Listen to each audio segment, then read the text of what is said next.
অসতী কলঙ্কিনী দ্বিচারিণী নিজের স্বামী ছেড়ে পরপুরুষের কাছে যাস? হ্যাঁ বল কোথায় যাচ্ছিস?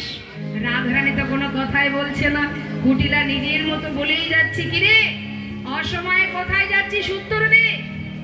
দেখবেন মা, কেউ যদি আপনার সামনে দাঁড়িয়ে একভাবে কোনো কথা বা ঝগড়া করতে চায়, সে যদি বলতেই থাকে আর আপনি যদি চুপচাপ থাকেন, দেখবেন তার কিন্তু আরো গাটা জ্বলে উঠবে, কারণ আপনি উত্তর দিচ্ছেন না। যে এখন রাধারানী চুপচাপ দাঁড়িয়ে আছে আর সে বলেই যাচ্ছে। ছি, লজ্জা শরমের মাথা খেয়েছিস? দাদার কুলে কালি দিয়ে ওই কেঁদে ছোড়ার কাছে যাস? দাঁড়া, শোন, এইখানে দাঁড়িয়ে থাকবি, তোর আজকে উচিত শিক্ষা দেবো আমি। কোথাও যাবি না, আমি দাদাকে গিয়ে ডেকে নিয়ে আসি। কুটিলা কি করেছে, দেরি না করে ছুটতে ছুটতে গেছে আয়ানের কাছে। এদিকে আয়ানের কাজ কি, ভবানী মায়ের পূজা, সারাদিন মাকে নিয়েই ব্যস্ত থাকে। ছুটে গিয়ে হাজির, কুটিলা গিয়ে ডাকছে, দাদা, ও দাদা, এদিকে এসো তো।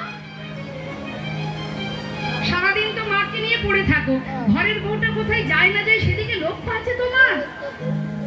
হ্যাঁ, কি হয়েছে রে? আবার কি হলো? শোনো না, মানে বউটা যে তোমাকে কি খাওয়িয়েছে আমি জানি না, কোনো শিকড় পাকড় খাওয়িয়েছে নাকি?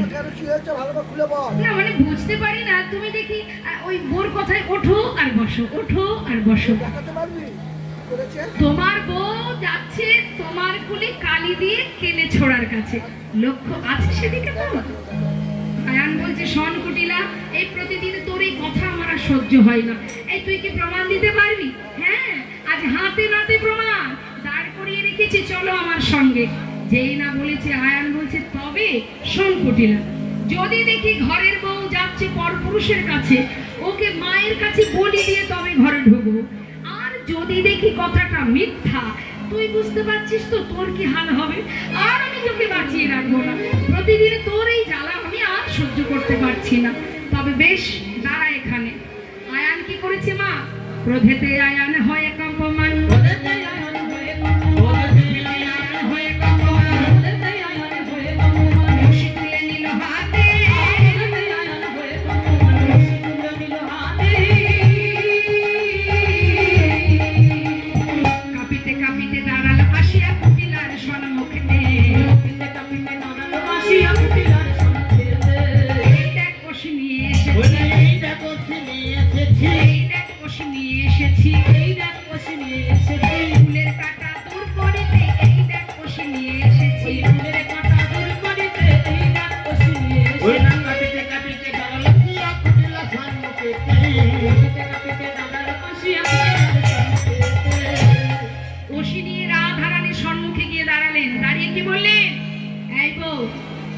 এই ভর দুপুরে আমাকে ছেড়ে কোথায় যাচ্ছিস? ছি ছি ছি ছি ছি ছি, লজ্জা লজ্জা। নিজপতি তেজি পরপতি ভোজি, নিজপতি তেজি পরপতি ভোজি, নিজপতি তেজি পরপতি ভোজি, নিজপতি তেজি পরপতি ভোজি, ভোজিলি রাখাল শহরে, নিজপতি তেজি পরপতি ভোজি, ভোজিলি রাখাল শহরে।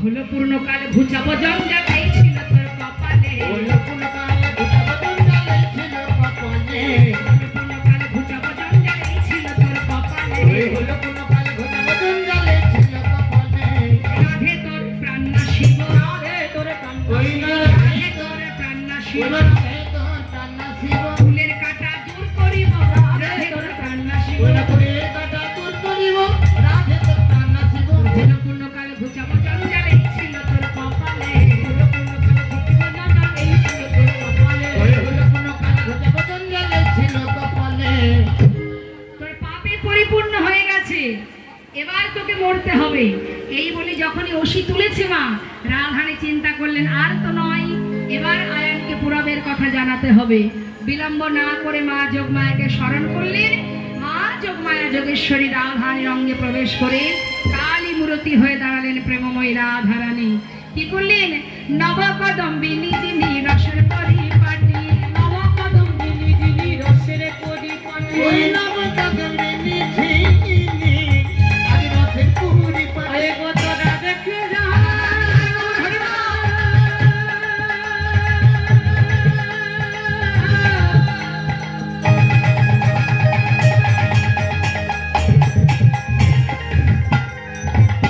আমার রাধা রানী রে কি ভাবে রে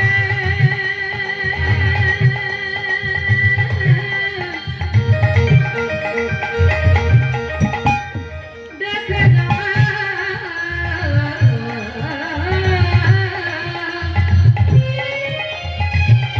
দেখে যা ওই নবকদম্বিনী ঝিনি রসের পরিপাটি নবকদম্বিনী যিনি রসে পরিপাটি নীল শাড়ি খসায়া পরায় অরুন্ধতী নীল শাড়ি খসাইয়া পরে অরুন্ধতী নীল শাড়ি খসাইয়া পরায় অরুন্ধতী ওই না নীল শাড়ি পরাইয়া পরায় অনুভূতি কালী মূরতি হয়ে রাহি দাঁড়াইল ওই না কালিয়া মূরতি ধরে রায় দাঁড়াইল কালী মূরতি হয়ে রাহি দাঁড়াইল দেখো কালী মূরতি হয়ে রাহি দাঁড়াইল এবার কি হলো মা যেই না কালী মূরতি দর্শন করেছে আয়ানের তিনি আরাধ্যা দেবী কে মা কালী যেই না কালী রূপ দর্শন করেছে এবার আয়ান কি করেছে ছুটে গিয়ে রাধারানীর চরণ ধরিল ছুটে গিয়ে রাধারানীর চরণ ধরিল ছুটে গিয়ে রাধারানীর চরণ ধরিল ক্ষমা করো রাই ক্ষমা করো রাই তুমি ক্ষমা করো রাই আমি ওই চরণের অপরাধী ক্ষমা করো আমি ওই চরণের অপরাধী ক্ষমা করো রাই চরণের অপরাধী জন্মে জন্মে ওই চরণের